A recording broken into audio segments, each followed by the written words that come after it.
Presidential candidate of the African Action Congress, Omoyele Sowore, on Monday joined Nigerian students in protest at the Murtala Mohammed International Airport, Lagos. The students, under the aegis of the National Association of Nigerian Students, are protesting the prolonged strike action of the Academic Staff Union of Universities. The students held banners bearing inscriptions such as "No nation can develop without genuine commitment to education," and "If you have money for election forms, you can fund education." Joining us to discuss further is Omoyele Sowore, who's the African Action Congress presidential candidate. Good morning, sir. Thank you so much for joining us. Thank you for bringing me. I think education is a good place to start. Yes.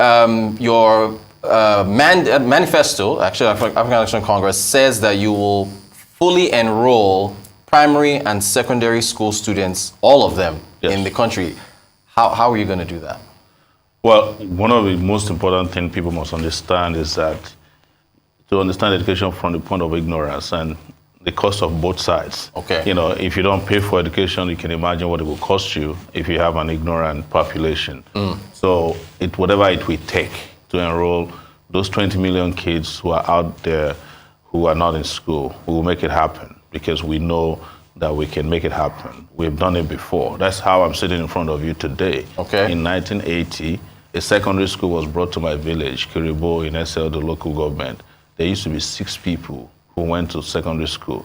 The day the school arrived, first we built the school and 150 kids showed up in school the next day. Okay. That's how we got our education because the Southwestern government, led by Awolowo then, had introduced free education for all. Right. That's how I got to secondary school. And they didn't do that only. They made books available. They made erasers available, mathematical sets, up to a point when we also got several support, including technical education machines that were brought. They were never installed before the military came, kicked everybody out, and returned ignorance to our streets and homes. So I'm just explaining that to you so that you can understand how important this is. Yeah. But one of the basic things we want to do is to attach conditional cash transfers to parents for enrolling their kids to school. Okay. So that will be how we'll incentivize and encourage parents to make sure that the children go to school. Right. But it will also then become a crime if you don't send your children to school. Right. Lived in the US for 20 years. If my kids don't go to school for 2 days and there's no explanation, the next person knocking my door is a police officer. They want to see why the kids, and with psychologists around, they want to check whether you've been abusing your kids. So this is how serious countries get to address educational problems. Okay. So when you have these policies in place, then you look for the money to make them happen. Okay, so I'm glad you mentioned that because, Yeah. you know, at Awolowo's time, the populations were much smaller, and now we have an estimated 13 to 18 million children out of school. Your manifesto, 20 million, right, yeah, which is as much as the whole state. Yes. Your manifesto calls for adequate and sufficient funding. So since you've ended your last point on Yes. finding the money, where are you going to get the money? Well, what we have realized with regards to Nigeria is that Nigeria's problem is never wealth creation from time immemorial. Yeah. It has always been wealth distribution. Okay. And what Oxfam, you know, the international NGO, told us that by 2015, 5 Nigerians were richer than half of the population. Right. So how did they make it? Because they were getting all the corporate individual welfare trust in their direction. By yesterday, 16 trillion naira is going to go to Dangote and Honeywell, just the 2 of them. The rest of us, nothing for us. ASU is asking for 1.3 trillion naira to be given to them 200 billion per tranche, in tranches. Tranches, yes. Yeah. You say you don't have it, but the account general can take home 150 billion naira stolen from Nigeria without anybody even suspecting that he was stealing until the bubble burst. I am saying that it's a matter of priority. It's also a matter of international policy that a certain percentage of our budget must be allocated to education. Right, right. Like I keep saying, we might even think that education is not good enough. But look at how the UK, Canada, and US, after COVID, just scooped away 8,000 doctors. Our poorly trained doctors are suddenly useful, some of the most important or the best technologically advanced health systems in the world. That means there's something we're doing right, and we must expand on that. So the goal is to educate rapidly our population so that we can compete in the future internationally. That will also be a source of economic development because you have an educated populace, they are going to help develop. There's no question about it. That's how India did it. It's the way several other countries that used to be at the same level with us did it. But what we've done over this year is that we've ignored education. We've ignored agreements, we've ignored policies, and we kept turning over the wealth of the country to a few people. And the rest of the money is sent, the rich people and those who are politically connected use the rest of the money to send their children to school abroad. Let me give you an example. To send a child to a school in the UK, you are likely to pay nothing less than 50, in some cases, the big schools, £50,000 per semester. If you convert that to Naira, it could almost build 2 schools in villages and communities around us. So it's to look inward, invest our own wealth on our people in our country, and keep complaining that we don't have money when we know that in some countries around the world, our illicit flow of money, it's the reason why they are thriving. Nigeria's money is partially why Dubai is doing very well, even during the recession, when they had a recession, because we're just shipping money over there.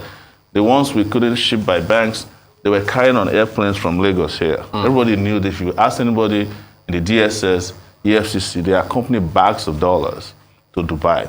These are things that should make us not keep saying that we don't have money to educate our kids. We do. We're just not spending the money on the people that we should be spending money on. Okay, so if I heard you correctly, as far as the ASU situation, you brought that up now, how much they're looking for. How would you address it? You're saying that clog revenue leakages and the money is here to be able to solve this ASU deadlock. Yes. Okay, yes. All right. I mean, we don't have any business buying SUVs for the government of Nigeria Republic. Right. We can spend that on education. Well, and we don't need to give $10 million to Afghanistan. We can spend that on education. Gotcha. Yes. So try to rechannel those funds. Yes. Oil theft is another big issue that I want to get your thoughts on. We just had that report on Peter Obi, who said it's government is behind it. What's your take on who's behind oil theft, and more importantly, how would you end it as president? He's just discovering now. I investigated and found out how oil theft was happening on Sahara Reporters as far back as 2012. Some of those reports was the reason why some of the people who were arrested in the subsidy section offense were arrested. The people who are stealing oil, crude oil, are people in the Army, Navy, and they have connections all the way to Aso Rock. There are people aiding and abetting oil theft. You see a barge that has capacity to carry even 40,000 barrels of crude oil. It's not going to be some hidden barge. But you heard a few days ago, I think it was about 2 weeks ago, a barge, I don't know the capacity, came to Nigeria, supposedly lifted oil. The Nigerian Navy couldn't catch up with it. And this barge was going at 13 knots, meaning that even a slight speedboat could catch up with it. But they didn't catch it until it got to Equatorial Guinea. What are they trying to tell us? They assisted the vehicle to escape. And when it escaped from Nigeria water, suddenly they said, oh, we just found out it didn't pick any crude. And what I guess happened is that they succeeded in taking the crude out and they siphoned it probably to another barge in foreign waters so that they'll fool the country. Everybody knows, and I think the NNPC chairman, I was the managing director, did say that oil theft of 700,000 barrels per day is something happening at the highest levels, including with NNPC officials. It didn't start happening now. There's a port in the US, I think it's Philadelphia, where they recorded over 62 million barrels of oil came in, but there were no records on the Nigerian side of things, how the money came in. I mean, yes, but on the other side, because it's compulsory. The same thing happened to China. The current GMD of NNPC has been allegedly involved in some huge oil disappearance from Nigeria that ended up in China. I know you don't want to discuss the allegations. We got to be careful about that. But I'm a presidential candidate, and I hope that I'm president of this country. How would you end it? That's the key thing. The way to end it is to make sure that we find the people directly involved and prosecute them, arrest and prosecute them. Yeah. And we also must police our waters adequately. But the Navy keeps saying that they have now very sophisticated equipment to track ships leaving the country and coming out. Yeah. How is it that they can't track these big thieves that are, stealing crude? Can't talk about oil without talking about fuel subsidies. Yes. That's also estimated 6 trillion naira 2023 that will be expended on that. Budget deficit of about 11 or 12 trillion, so fuel subsidies are almost half of that. This is the key thing here, would you yank it off immediately or remove it in gradual stages? And then how do you account for the impacts on the everyday Nigerian to where if you yank it off, fuel prices skyrocket and that affects inflation and so on? The only thing that Nigerians have left that they still benefit from the government is gasoline. And when you refine crude, you don't only get gasoline. So people forget that we are no longer subsidizing diesel, for example. Why is it that the money we save from not subsidizing diesel is not impacting on our lives or that of aviation fuel? Because people keep lying to you because they always have a pressure point to blackmail the public with. I have said it. There is no subsidy going on. We found out in 2012, after occupied Nigeria, that they were importing so-called fuel into the country with badges that sank 20 years before. People were arrested, they were being prosecuted. At the end of the day, today, I don't think any prosecution really worked.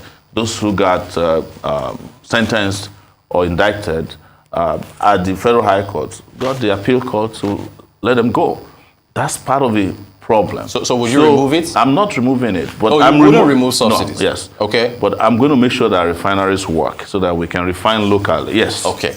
That is very, very important because without addressing the issue of production of fuel, particularly gasoline, which is what is most important about all this, we are not going to be able to address the issue of oil. So there's no subsidy. We are just subsidizing the thieves who import. Let me tell you, and this was you, I watched you read this or somewhere on Arise, where the customs CG. Ahmed Ali was challenging the amount of fuel brought into the country. Right. So I am not, if I was the one who said it on your show, people would say maybe Sowore doesn't know what he's saying. He's saying that the NNPC is lying to the Nigerian people that they are importing 60 million liters of... So the NNPC has said that they are open to an investigation and they are ready to have... Well, now they are open to the investigation. But I do want to get this. I want to get this quick point from you. Are you saying, because again, this is another point that's been bandied about, that if we have working refineries here, fuel prices will stay where they are now, even with oil prices in the deregulated market? If you are... Look, I'm aware that the NNPC allocates over 400,000, about, some reasonable amount, I don't know the exact figures now, of local crude to be refined locally. NNPC officials sell them on behalf of Nigeria, supposedly on a daily basis. They have not removed that. So what happens to the one that's going to be refined locally? So there's already an allocation for daily refineries from the NNPC. They are taken out of what is exported on a daily basis. What happened to those ones? And they are sold, they're supposed to be sold at subsidized rate already, or allocated to the refineries for cheaper than what goes to the international market.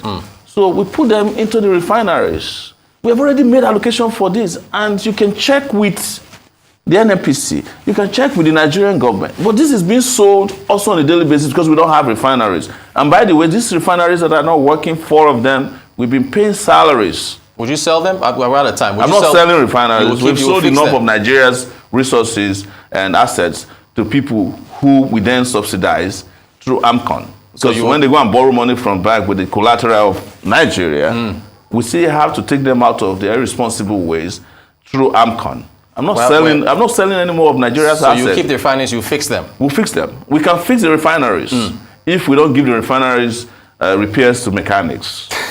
Omoyele Sowore, African Action Congress presidential candidate. Great having you. Thank you so much. Thank you so much for bringing me.